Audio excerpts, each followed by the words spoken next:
19h sur Al-Oula, bienvenue dans ce journal à la une ce soir. Le discours royal, une feuille de route qui instaure les socles de grandes réformes socio-économiques, des chantiers de règne qui feront le Maroc de demain.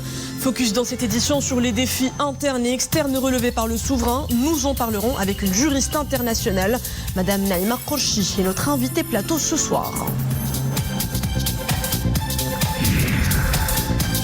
Puis nous irons à Marrakech où vient de prendre fin la 16e édition du Symposium des communications africaines des Avor. La rencontre s'est tenue dans le cadre du plan global de coopération militaire maroco-américaine et l'a rassemblé pendant 5 jours une pléthore d'experts militaires américains et marocains. À l'ordre du jour, cybersécurité et développement capacitaire des forces armées.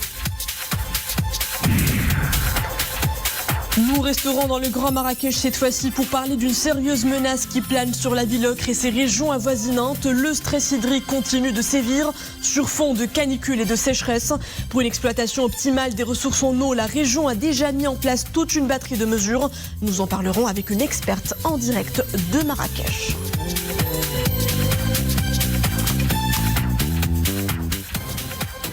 Bonsoir, à l'occasion du 23e anniversaire de l'accession de Sa Majesté le roi Mohammed VI au trône de ses glorieux ancêtres, le souverain a reçu de nouveaux messages de félicitations, messages qui émanent de l'émir de l'État du Qatar, Cheikh Tamim Ben Hamad Al Thani, du vice-émir de l'État du Qatar, Cheikh Abdallah Ben Hamad Al Thani, du président de la République du Cap-Vert, José Maria Pereira Neves, et du grand-duc Henri de Luxembourg.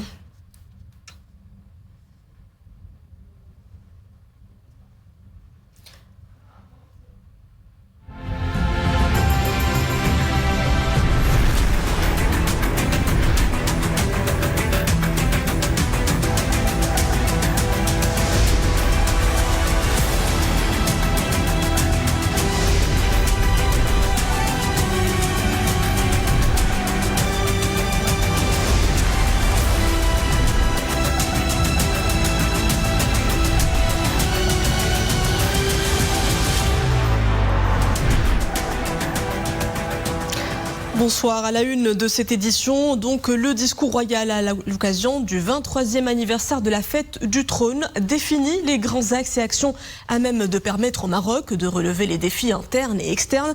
Un challenge multiforme qui nécessite d'allier ou de conjuguer esprit d'initiative et résilience. Les défis tels que soulignés par Sa Majesté le roi ont pour nom 1. Consolidation de la stabilité sociale, 2. Amélioration de la condition de la femme et 3. Le renforcement des capacités de l'économie nationale.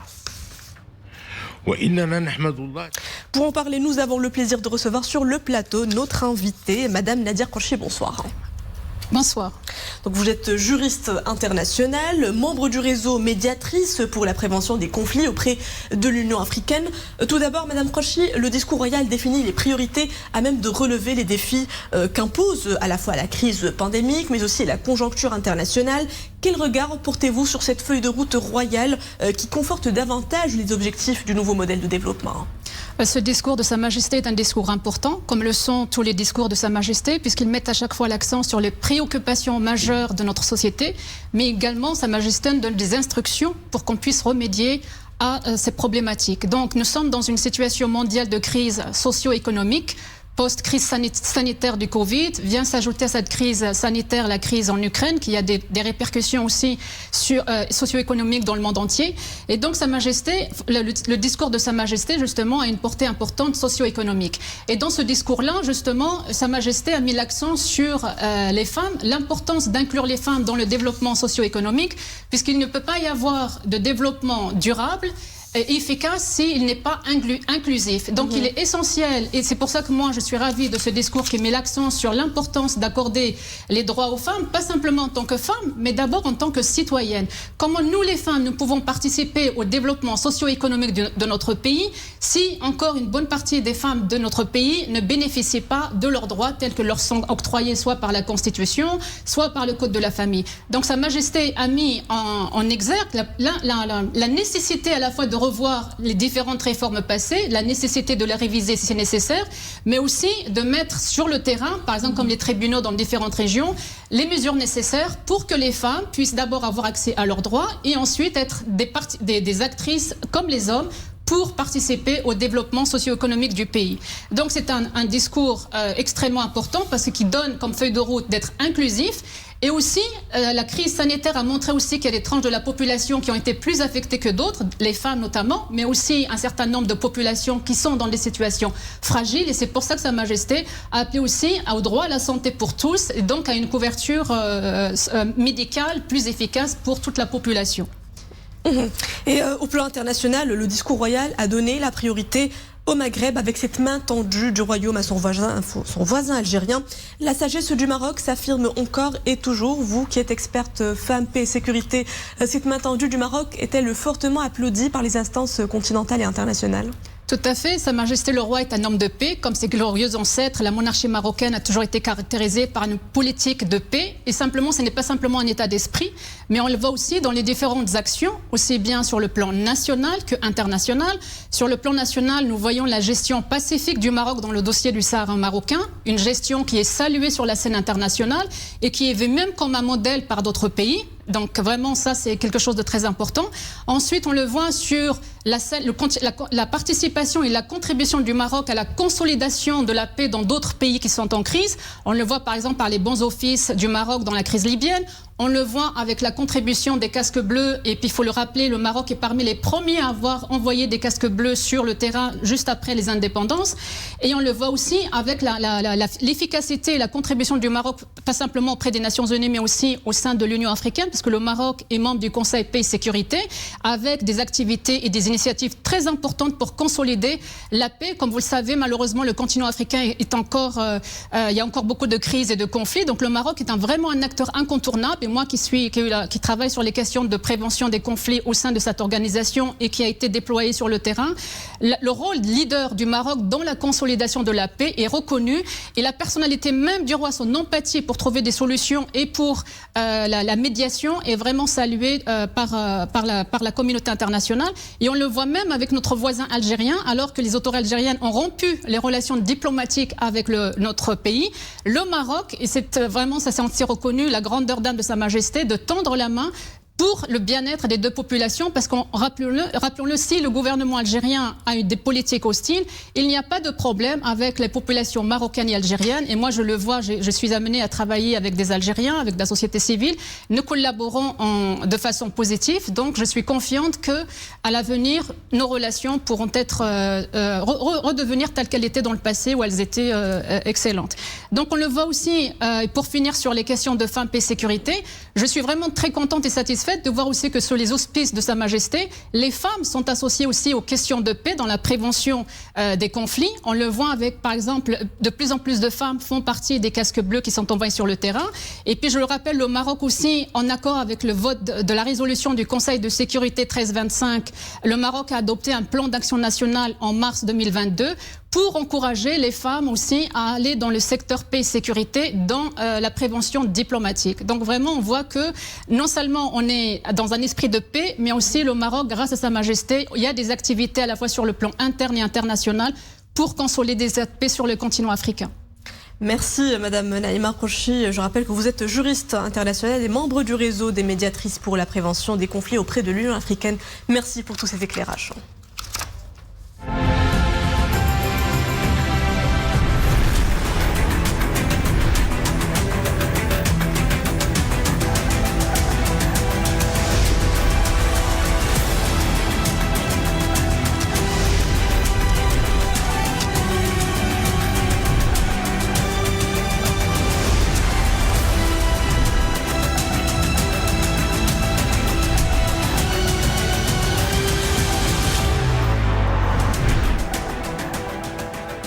Sur haute décision de Sa Majesté le Roi, chef suprême et chef d'état-major général des forces armées royales, et dans le cadre du plan global de coopération militaire maroco-américaine, la 16e édition du Symposium des communications Africa Endeavour a été organisée du 1er au 5 de ce mois à Marrakech, en partenariat avec le commandement des États-Unis pour l'Afrique, USA Africom. C'est ce que souligne un communiqué de l'état-major général des forces armées royales. Mohamed Aitlishkar. Africa Endeavour est un symposium annuel des communications. Il a connu la participation en cette année 2022, en plus des États-Unis d'Amérique et du Royaume du Maroc, de nombreux pays d'Afrique et d'organisations africaines et internationales. Africa Endeavour 2022. Africa Endeavour 2022 est un engagement majeur, non seulement du Royaume du Maroc et des forces armées royales, mais également de la part de 22 partenaires africains qui sont venus ce week-end à Marrakech. Nous avons axé le symposium sur nos aptitudes dans le domaine de la cybersécurité. Durant ce symposium, plusieurs experts militaires américains et marocains, en plus des représentants des pays africains et des sociétés prestataires, ont donc abordé diverses thématiques en rapport avec la cybersécurité, la modernisation et la valorisation des capacités de télécommunication et des systèmes d'information et de communication. Nous avons partagé les informations, les bonnes pratiques. Nous avons examiné les opportunités de formation et les domaines de coopération en matière de cybersécurité. Africa Endeavour Marrakech 2022 a également discuté des moyens d'améliorer l'interopérabilité des forces armées royales avec leurs alliés américains et partenaires africains à l'occasion des opérations multinationales. C'était l'occasion pour des experts et des spécialistes marocains et étrangers de présenter des exposés qui traitent des moyens de développer des stratégies de télécommunication et de cybersécurité. Le symposium Africa Endeavour 2022 visait donc à approfondir davantage la réflexion autour des questions de développement capacitaire des forces et leur aptitude à élaborer et mettre en œuvre, selon les normes requises, leur stratégie de communication et de cybersécurité. La Fondation Hassan II pour les Marocains résidant à l'étranger a ouvert ce matin à Rabat un centre d'accueil au profit des Marocains du monde. Le centre prend ses quartiers au siège de la Fondation jusqu'au 15 septembre de 9h30 à 16h et 7 jours sur 7. Il mobilise des cadres spécialisés dans les domaines juridiques et économiques, de même que 2 cadres spécialisés de la Direction générale des impôts et de l'Agence nationale de la conservation foncière, afin d'assister les MRE et répondre à leurs requêtes. C'est une denrée vitale qui se fait de plus en plus rare. Les ressources en eau sont mises à mal et pour cause le déficit de la pluviométrie. Malheureusement, le Royaume est l'un des pays les plus touchés par le stress hydrique, avec seulement 600 mètres cubes d'eau par habitant et par an. Il est donc temps à pousser à moins en gaspiller. C'est déjà le cas à Al Haouz où les autorités provinciales ont lancé une batterie de mesures. Découvrons-les dans ce reportage d'Amina Allam, Nisrina Ouzdar et Hassan Meskour.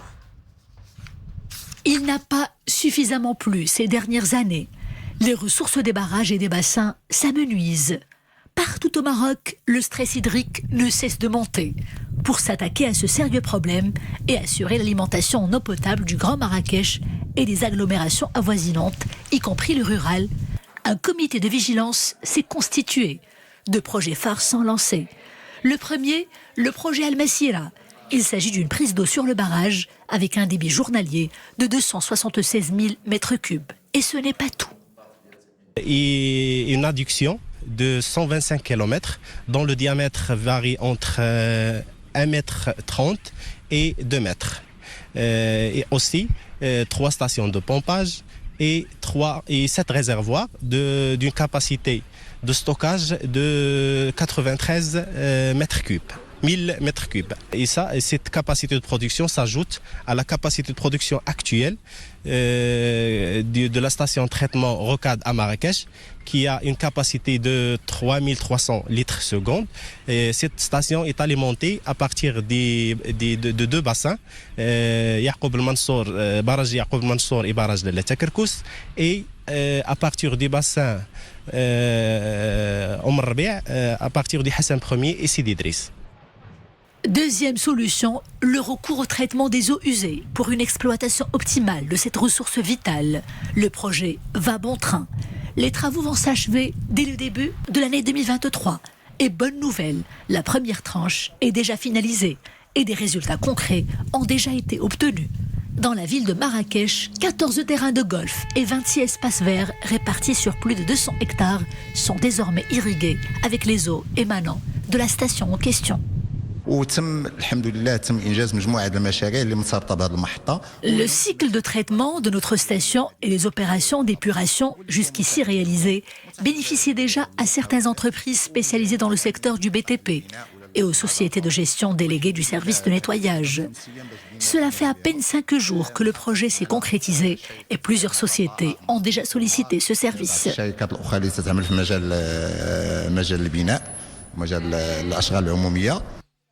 Des solutions alternatives pour faire face à la rareté de l'eau dont la menace nous guette de plus en plus.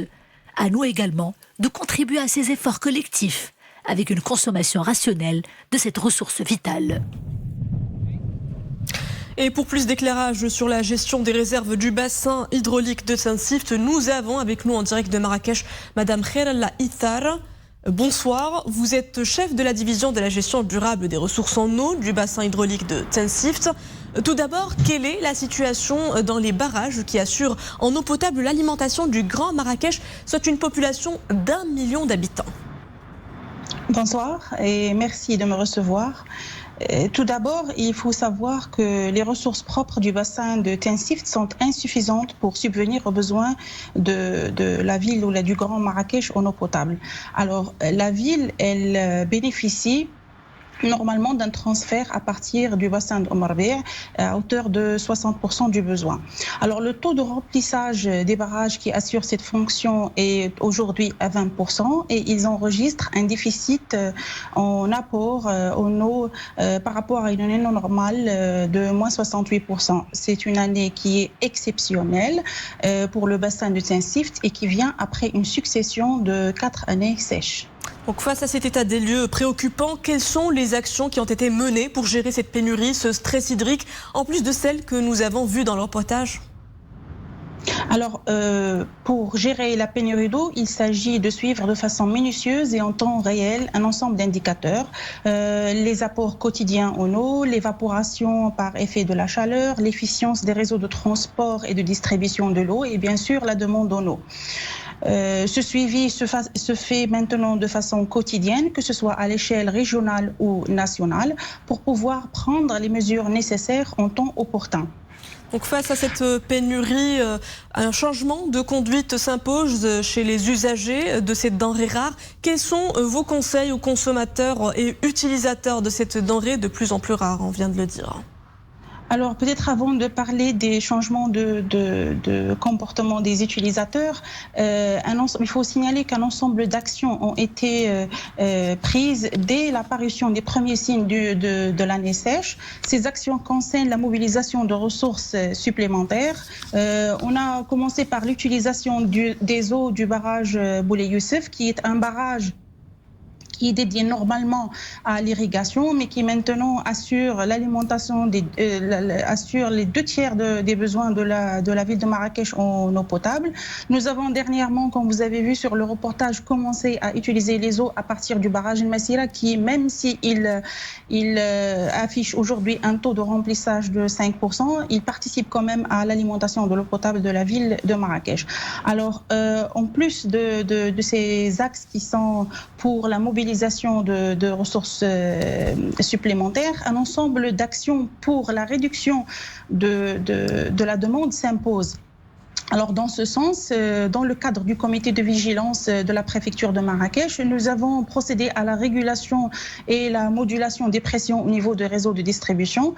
Aussi, nous avons réglementé un ensemble d'activités consommatrices d'eau, comme l'irrigation des espaces verts et les activités de nettoiement, comme vous l'avez signalé, qui maintenant commence à être assurée à partir des eaux usées épurées de la ville. Et ensuite, nous avons fait une campagne de sensibilisation pour les populations, pour l'économie d'eau. Alors, pour répondre à votre question, il faut savoir aujourd'hui que l'économie d'eau ou la gestion de la pénurie d'eau, c'est notre responsabilité à tous et qu'un geste, chaque geste, aussi petit qu'il soit, que ce soit comme réparer une fuite d'eau chez nous ou encore prendre une douche au lieu d'un bain, peut participer à rallonger notre autonomie en eau en attendant les prochaines pluies, Inch'Allah. Madame Khairallah Ithar, chef de la division de la gestion durable des ressources en eau du bassin hydraulique de Tinsift, merci pour ces précisions. Merci à vous. Le mercure a donc amorcé une nouvelle remontée depuis avant-hier, mercredi. Une vague de chaleur qui devra persister demain encore. Prévoyez des températures comprises entre 42 et 47 degrés si vous vous trouvez à ou près de Taroudant, Tata, Smara, Assazag, Zagora et l'intérieur de plusieurs autres provinces du sud. Des provinces placées en vigilance orange. Météorologie, vague de chaleur donc de 42 à 47 degrés. Face à ces grosses chaleurs, les enfants et les adolescents pour qui la saison estivale rime souvent avec colonie de vacances. Certaines la préfèrent à la montagne, d'autres, voire la grande majorité naturellement, en bord de mer. C'est le cas sur la plage de Bedouza, qui, pour ceux qui ne la connaissent pas, est située entre les villes de Walidia et de Esfi. Abdelghani Tahraoui avec Dominique Orlando et Jihad Libri. Pour la plupart des enfants inscrits dans une colonie de vacances, il s'agit toujours d'une parenthèse et d'une expérience très particulière.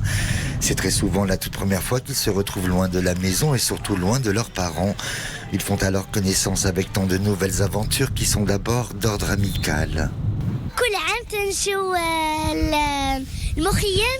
Tous les ans, je vais en colonie de vacances, à chaque fois dans une ville différente. C'est très sympa, en plus je me fais beaucoup d'amis.